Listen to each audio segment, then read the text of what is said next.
Hello, can you guys hear me? Yes, you can. Mic check, GZTV back with another video. In this video, we are going to be discussing the Better Call Saul episode number 12. This is the second to last in the entire series. I'm pretty excited to finish it up, hopefully. I was going to do my bracket video today, but I think I'm going to wait until the first 4 games are done. I need to double check and stuff and see if you can pick like the first 4 matchups.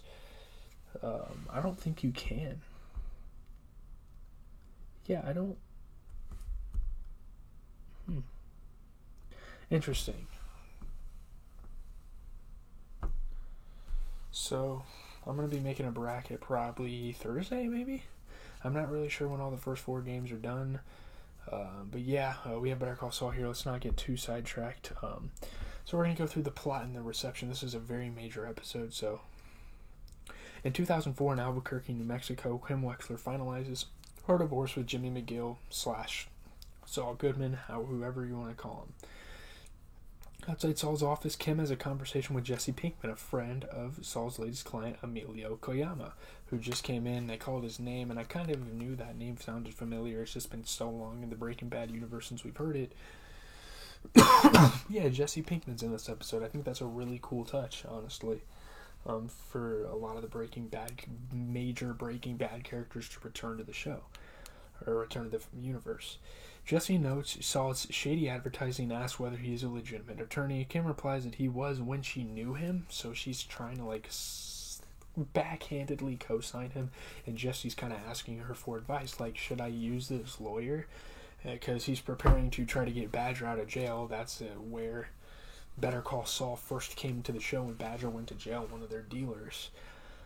In 2010, Kim leads a quiet suburban life in Titusville, Florida, where she has a desk job at Palm Coast Sprinkler. It's kind of a random job, but they were in the writing room, I'm sure, and they're like, all right, let's just give her an office job at a sprinkler place. It's really weird. While at work, she receives a call from Jimmy under an alias checking in on her. Kim cautions him against calling her due to his fugitive status and tells him to turn himself in, be the better person. And there was this was a clash that happened all throughout the show. Kim was the moral one, Jimmy was kind of the shady con man who would do anything to have his way. And yeah, that's kind of what he's doing here. He's going under an alias. He doesn't even call her by Gene Takovic. He calls her by Victor something. I don't remember what the last name was, but he doesn't even use his actual alias that the vacuum guy gave him. I think it's very interesting. Jimmy angrily refuses, challenging her to turn herself in for her involvement in Howard Hamlin's disappearance. She also has skeletons in the closet. Kim kind of brings up this whole idea of Jimmy having a lot to hide, but Jimmy tells her, you have a lot to hide too. You have been a part of my scandalous acts. You decided to take part of them.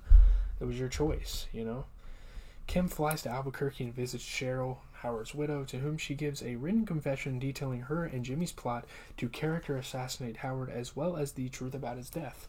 They didn't actually kill him, so obviously she can't be all that mad at Jimmy and Kim. His murder had nothing to do with them trying to sabotage him and ruin his career. So, that's nice that she knows that.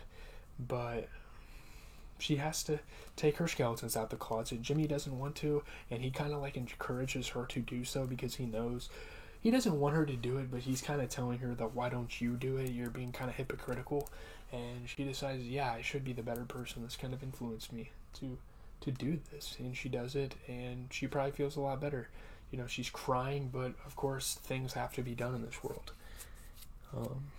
Kim says she submitted the affidavit. I don't know what that means. It's like it's a written statement. I don't know, it's like an oath. It's interesting. To the district attorney, but notes she might not face prosecution due to the lack of physical evidence or witness. There's not really any evidence that she was involved in Howard's death, or she was involved in some of the stuff that happened to him, whether it was faking it or making it look like he was addicted to cocaine or stuff like that. There's no evidence that they gave him, put that bag in his locker at the country club and stuff like that. And that night, she has an emotional breakdown while riding the bus back to the airport. She feels extremely bad, maybe regretting her coming here and telling Cheryl that. But in Omaha, Nebraska, Gene breaks into the home of Mr. Linked, the latest target of his identity theft scheme, and locates his financial records and account passwords while he is unconscious. I don't remember if this was the... it's been a while since I've watched this show because I was on spring break, but I don't remember if this was the guy with cancer and like the whole guilt trip thing with like Buddy, but it might have been. I don't remember. But yeah, obviously getting his records and stuff and scamming him, stealing his identity, making money. That's tough. Gene lingers in the house and steals some of Link's wristwatches from his second floor loft. He also burglarizes the house, which is probably not a good idea. Link suddenly awakens and sits on the loft stairs. Gene prepares to bludgeon Link with an urn containing his dog's ashes, which is kind of fucked up, honestly. But Link passes out again. It's kind of like this funny little plot, convenient, comical thing that the show creators kind of added right when he was about to hit him over the head with this like urn. He just passes out again. I thought it was kind of funny. Again, it is fucked up, but there's definitely some humor in it. Outside, Jeff panics when a police car idles behind him and crashes his taxi into a parked vehicle. The distraction allows Gene to escape while Jeff is arrested for the robbery. He is held accountable. When you first saw him do this, you're like, why the hell would you do that? But then you realize it's just a cover-up to get Jimmy out of there. Or Gene, I guess. Jeff calls Gene and asks him to post bail because he did kind of bail him out of his own scheme. Gene calls Marion to ask her to accompany him, explaining that Nebraska does not require a bondsman and that having a family member present would be more compelling to the authorities. And she kind of starts to piece things together like, okay, this might be Saul Goodman because he knows all this stuff about law. He kind of looks like him. She's seeing his advertisements on TV for whatever reason, even though he probably forgot to go to the advertisement team and tell them to erase his ads, which is kind of funny. But, yeah. Marion, suspicious of Gene's legal knowledge, uses the computer Jeff bought for her using money from the department store heist to discover that Gene is Saul Goodman. So she figures it out. He is Saul Goodman after all. When Gene arrives, he attempts to intimidate Marion into silence, but she uses her life alert button to call the police, forcing him to flee. So yeah, she pretty much snitches on him, and now that's kind of the plot. The kind of cliffhanger going into the last episode. What is Saul going to do? How is his story going to end? I am so excited to watch it tomorrow. I cannot wait. It's going to be very exciting.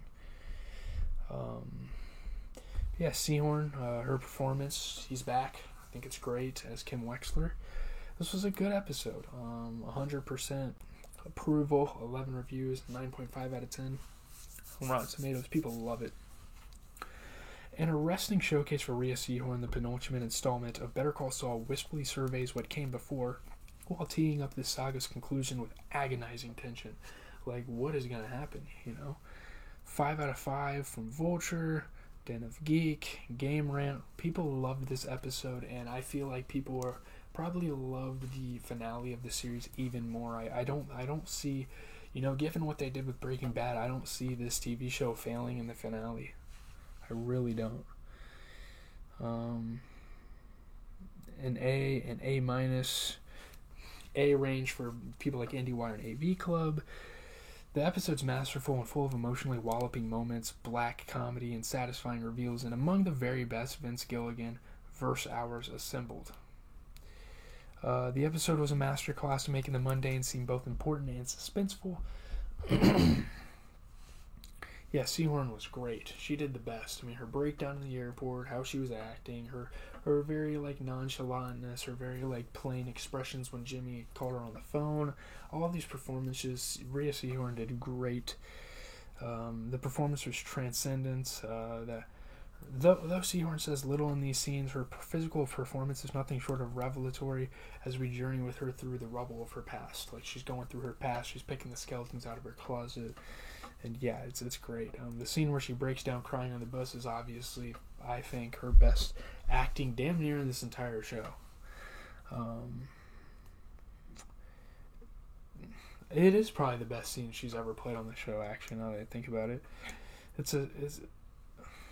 I would say it's a sequence that brilliantly shows off the acting prowess of Rhea Seehorn, who has been spectacular throughout this series, and obviously, throughout her whole acting career. Gilligan's directing, writing, the cinematography. Odenkirk and Burnett did great. The scene between Kim and Cheryl, Kim's encounter with Jesse, all cool touches. There's not really any bad parts about this episode. Burnett is probably was one of the better performers at this time in television. Burnett's legacy as a TV icon is unquestioned, but it's nice to see she can still add to that legacy at 89 years old with finely calibrated work like this. This is probably a top 5 moment in television from last year. I don't really have anything to say. Leave a like, comment, subscribe. I kind of got to go take a shower. There's NBA coming on in a little bit. I need to also watch Outer Banks. I'm not really sure when I'll be able to get you guys a stream, but I'm planning on maybe playing Fortnite tonight for a little bit. Who knows? Maybe not. We'll have to see. But you guys have this. We'll have the NBA recap coming out later tonight. So